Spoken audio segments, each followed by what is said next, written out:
Lucas, capítulo 10, versículo 9. Curai os doentes que houver na cidade e proclamai-lhes: o reino de Deus está à vossa disposição. Vamos analisar agora o rio evangelical, a vida centrada na palavra. Jesus, o Cristo, veio proclamar as boas novas do reino de Deus em sua própria pessoa e assumiu e incorporou as boas novas do reino de Deus. Jesus era e é a palavra viva de Deus encarnada entre nós. Na pessoa dele, enxergamos as boas novas que ele proclamava. Que boas novas são essas? São muito simples. Elas proclamam que as pessoas, todas as pessoas, podem iniciar uma vida dinâmica e abundante com Deus em seu reino de amor agora. Essa realidade terá continuidade. Aliás, será intensificada após a morte. Como isso é possível? Não é que o reino de amor de Deus não existisse antes de Jesus, nem que tenha de alguma forma sido adiado. Não. Antes da encarnação, o acesso a esse reino era pela natureza das coisas, restrito e mediado por um povo especial e uma classe religiosa especial. Na pessoa de Jesus, tudo mudou. Em Jesus, as portas foram escancaradas. Quem quiser vir, venha. O reino do amor de Deus passou a ser acessível a todos. Em todo o tempo, em todos os lugares, para quem quer que seja, na pessoa de Jesus. Jesus mesmo foi absolutamente claro sobre esses assuntos. Eu sou o caminho, a verdade e a vida, ele declarou. Eu sou o pão da vida, eu sou a luz do mundo. Antes que Abraão existisse, eu sou o bom pastor. Eu sou o portão das ovelhas. Eu sou a ressurreição e a vida. Eu sou a videira verdadeira. As boas novas dão conta de que em Jesus o caminho foi aberto para mim e para você. Podemos entrar livremente para o grande reino do amor de Deus. Como? Muito simples. Pela graça, mediante a fé, recebemos o amor de Deus por nós e nos tornamos discípulos ou aprendizes, alunos, estudantes de Jesus. Isso significa que seguimos a Ele em todas as coisas, aprendemos dele, recebemos seu poder e vivemos como Ele viveria se estivesse em nosso lugar. Pela graça, mediante a fé. Jesus veio para proclamar o evangelho do reino e sua disponibilidade a todos. Ele também demonstrou a realidade da presença do reino.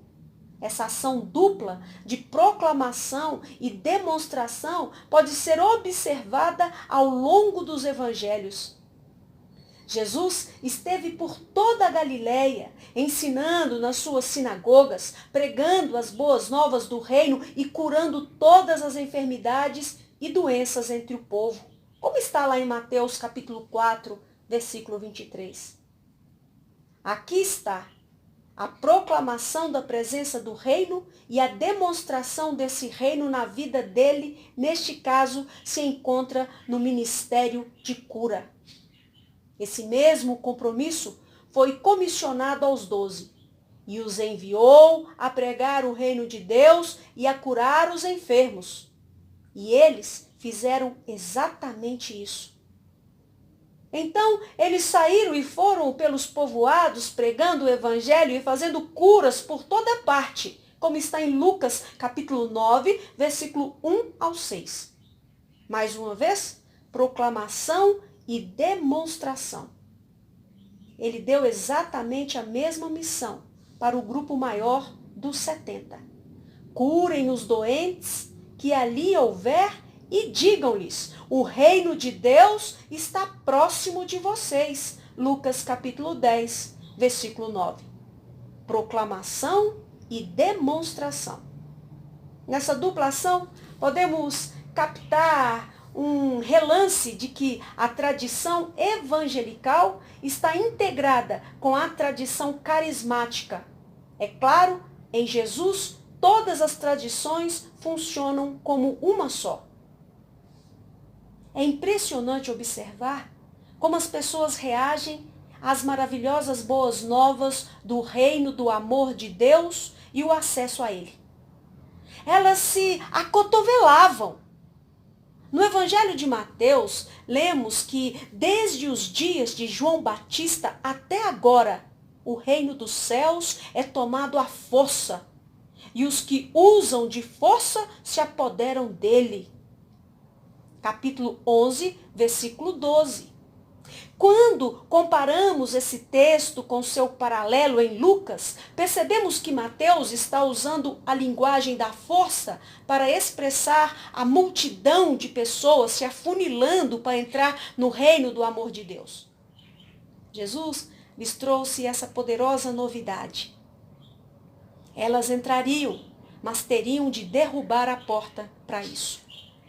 Elas descobririam um tesouro no campo e estavam desejosas de vender tudo o que tinham para ter esse tesouro. Viram a parábola valiosa e nada poderia deter-lhes o afã de obtê-la. Eram homens e mulheres violentos. Violentos no sentido de que não permitiriam que nada lhes obstruísse a entrada na vida abundante do reino do amor de Deus. Zaqueu, como vimos anteriormente, entrou correndo. Quando a palavra do Evangelho lhe penetrou o coração, ele se abriu num caudaloso rio de generosidade que o compeliu a dar metade dos seus bens aos pobres e a reparar quadruplicado qualquer um que ele tivesse defraudado. Jesus comentou sobre sua ação. Hoje houve salvação nesta casa. Lucas, capítulo 19, versículo 1 ao 9. Maria Madalena entrou correndo para o reino. Quando Jesus a libertou de 7 demônios, sua vida foi transformada para sempre e a gratidão fluía de cada poro do seu corpo. Correndo grande risco, ela se uniu ao pequeno grupo ao pé da cruz, assistindo, esperando e orando. Em seguida, depois que a pedra do túmulo foi colocada no lugar, sepultando Jesus, ela permaneceu ali com a outra Maria, lamentando. Mas aquele lamento se transformou em alegria, quando no 3º dia, na manhã de Páscoa, Maria foi a primeira testemunha da ressurreição e a primeira a quem se dirigiu o Cristo ressurreto, que a chamou pelo nome Maria. João, capítulo 20, versículo 16. Nicodemos entrou correndo para o reino. Na verdade, primeiro ele veio escondido sobre o manto da escuridão. Mas mesmo esse ato ameaçava sua posição e permanência entre os líderes. Mais tarde, quando as autoridades religiosas estavam para condenar Jesus, Nicodemos faz uma pergunta para tentar detê-las. A nossa lei condena alguém sem primeiro ouvi-lo para saber o que ele está fazendo? Essa pergunta fez os outros concluírem que Nicodemos era um deles. João, capítulo 7, versículo 45 ao 52. Depois da crucificação, foi Nicodemos quem providenciou as especiarias para o sepultamento de Jesus. Francamente, ele não tinha nada a ganhar com essa ação. Pelo contrário, tinha muito a perder. Mas o toque de Jesus sobre a sua vida tinha sido tão transformador que ele arriscou tudo nesse simples gesto de cortesia. Muitos outros correram para dentro do reino. A mulher no poço de Samaria, as criancinhas, a mulher cirofenícia, o ladrão na cruz, o pobre, todos vieram correndo. Essa foi a reação de muita gente. Não de todos, porém. O jovem rico deu as costas. Ele tinha muita prosperidade e o principal, sua grande prosperidade, o possuía. Jesus olhou para dentro do coração dele e o convidou a despojar-se totalmente de seus bens para poder ser seu discípulo. Mas o jovem administrador não foi capaz de praticar esse ato radical e foi embora, triste. O líder de uma sinagoga deu as costas. Quando Jesus esteve na sinagoga para ensinar num sábado, uma mulher que vivia encurvada havia 18 anos estava no meio da multidão. Jesus, cheio de misericórdia por ela, chamou-a para perto de si e lhe disse: mulher, você está livre da sua doença. Lucas capítulo 13, versículo 12. E ao pôr as mãos sobre ela, ela imediatamente se endireitou. Bem, acho que você consegue imaginar a imensa alegria dessa mulher. Pode-se imaginar que quando ela começou a louvar a Deus, todos também louvariam a Deus com ela. Mas o líder da sinagoga não fez isso. Não, ele ficou indignado, dizem as Escrituras em Lucas capítulo 13, versículo 14. Por quê? Ali estava uma mulher que tinha acabado de ser liberta de uma aflição de 18 anos. Por que esse líder era incapaz de se juntar a ela em alegria? Bem, porque Jesus tinha feito essa boa obra no sábado. As rígidas observâncias religiosas desse líder o impediram de entrar no reino do amor de Deus. Judas deu as costas. Ele era encarregado do dinheiro do grupo dos apóstolos e o dinheiro cavou um buraco no coração dele. Além disso, ele era um zelote e tinha esperança de fazer que Jesus se juntasse à causa zelote. Se Jesus deparasse com a violência, certamente a reação dele seria usar uma força sobrenatural, mais violenta ainda. Pelo menos era assim que Judas Iscariotes pensava. E por isso, ele traiu seu mestre. Sim, alguns deram as costas. Jesus lhes deu as boas-vindas ao grande banquete do amor de Deus, e eles declinaram o convite. As desculpas para recusar o convite de amor foram bem pouco convincentes. Terreno novo, gado novo, noiva nova. Então Jesus se afasta deles e vai para as ruas e becos, avenidas e sarjetas e dá as boas-vindas aos rejeitados, os pobres, os aleijados, os cegos, os mancos, e eles simplesmente enchem a sala. Lucas capítulo 15, versículo 15 ao 24. Essa, portanto, é a mensagem do Evangelho de Jesus. Ele conclama todos os que o seguem a estender esse convite a outros. Vão, ele diz, e façam discípulos de todas as nações. Observe que ele não nos chama para fazer convertidos, mas para fazer discípulos. Parte da tarefa de fazer discípulos é ensiná-los a obedecer a tudo o que eu lhes ordenei. Mateus capítulo 28, versículo 18 a 20.